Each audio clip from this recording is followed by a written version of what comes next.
disagreement will be left-right disagreement, whatever we think. So we're going to see the state opening of Parliament, which is basically where the Queen arrives. She announces the government's programme for the next parliamentary term, which will include all the government's major legislative plans, spending plans and everything it plans to do over the next year.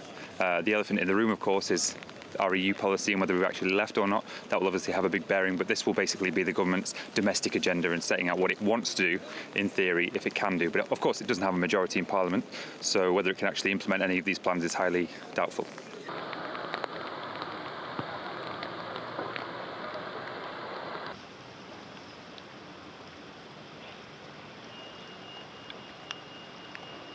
Yeah, there's a degree of kind of electioneering about all this, actually. It's about saying the government actually wants to reinvest in lots of the public services that over the past few years have been underfunded.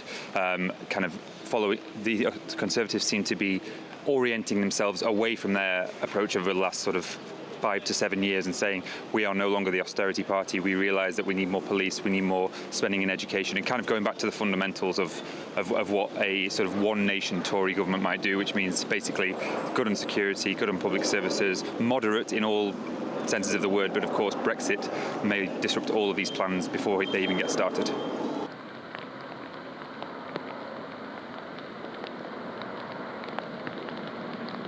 I'm sure, actually, given that she's kind of been brought into the political process more than usual over the last few weeks with the Supreme Court process, there'll be nothing, I think, that will even hint at kind of political agenda on behalf of the Queen. So, yeah, I mean, they'll want to remain as neutral as possible. And actually, the last time she gave a Queen's speech, she actually seemed quite downbeat about the whole thing. So, she'll try and remain as neutral as possible. There's no doubt about that. The Palace, I think, were very upset that she had been brought into the process during the Supreme Court hearing. So, yes, I think she will try and remain as neutral as possible and not even give a hint of what her political views might be.